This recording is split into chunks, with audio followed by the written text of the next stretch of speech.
Hello दोस्तों, स्वागत है आपका जनरल स्टडीज नाउ के यूट्यूब चैनल पर। देखते हैं आज का पहला सवाल। सुप्रीम कोर्ट के जजों की संख्या को कौन बदल सकता है? आपके ऑप्शन है राष्ट्रपति, संसद, सुप्रीम कोर्ट या फिर केंद्र सरकार। तो इस प्रश्न का सही उत्तर है विकल्प बी, संसद।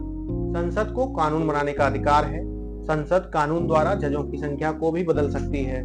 प्रारंभ में सुप्रीम कोर्ट में 7 जज थे।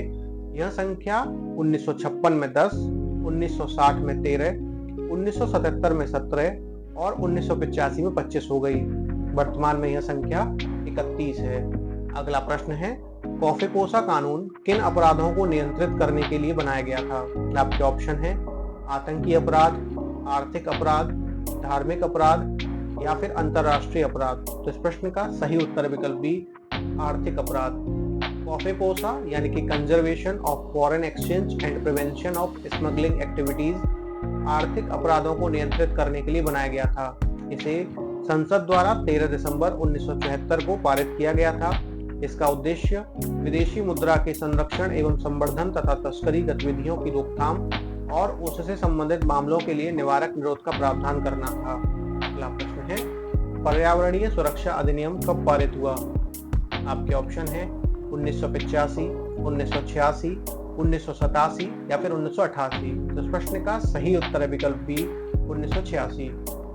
पर्यावरण सुरक्षा अधिनियम पर्यावरण की सुरक्षा के लिए 1986 में पारित हुआ था। इसे जून 1972 में स्टॉकहोम में आयोजित मानव पर्यावरण पर संयुक्त राष्ट्र सम्मेलन यानी कि स्टॉकहोम सम्मेलन को देश में प्रभावी बनाने हेतु अधिनियमित किया गया था। यह भारतीय संविधान के अनुच्छेद 253 पर आधारित है। गौरतलब है कि भारतीय संविधान का अनुच्छेद 253 अंतर्राष्ट्रीय समझौतों को प्रभावी बनाने के लिए कानून बनाने से संबंधित प्रावधानों से संबंधित है। अगला प्रश्न है, यदि किसी व्यक्ति को पुलिस द्वारा गिरफ्तार किया जाता है तो उसे कितने समय में सबसे नजदीकी मजिस्ट्रेट के सामने पेश करना होगा? आपके ऑप्शन है 12 घंटे, 18 घंटे, 24 घंटे या फिर 36 घंटे। तो इस प्रश्न का सही उत्तर विकल्प सी, 24 घंटे।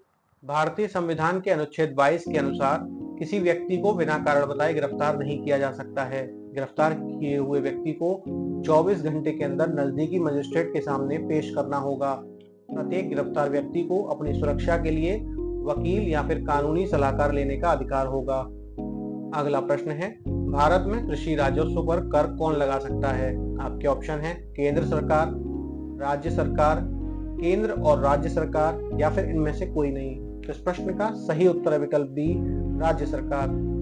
राज्य सरकारें कृषि आय पर कर लगा सकती हैं, लेकिन केंद्र सरकार कृषि राजस्व पर कर नहीं लगा सकती है, क्योंकि यह आयकर अधिनियम 1961 की धारा 10(1) में वर्णित है।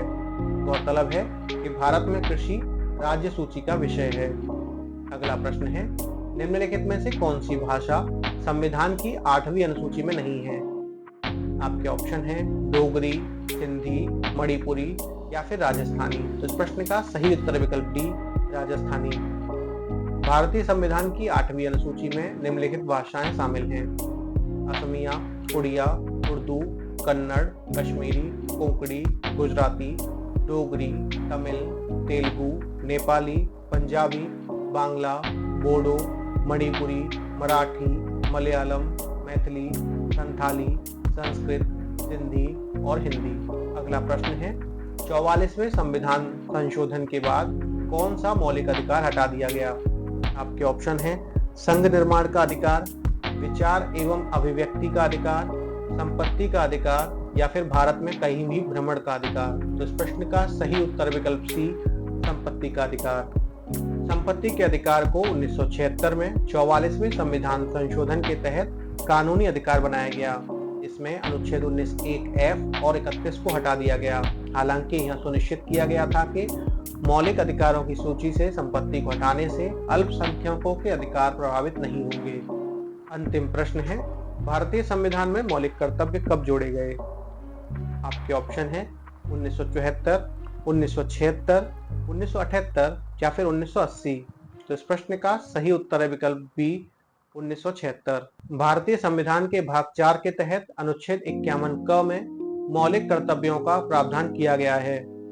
मौलिक कर्तव्य या फिर मूल कर्तव्य मूल संविधान में शामिल नहीं थे, बल्कि इन्हें 1976 में सरदार स्वर्ण सिंह समिति की सिफारिशों पर संविधान में जोड़ा गया था। इसके लिए संविधान में 42वां संविधान संशोधन किया गया था।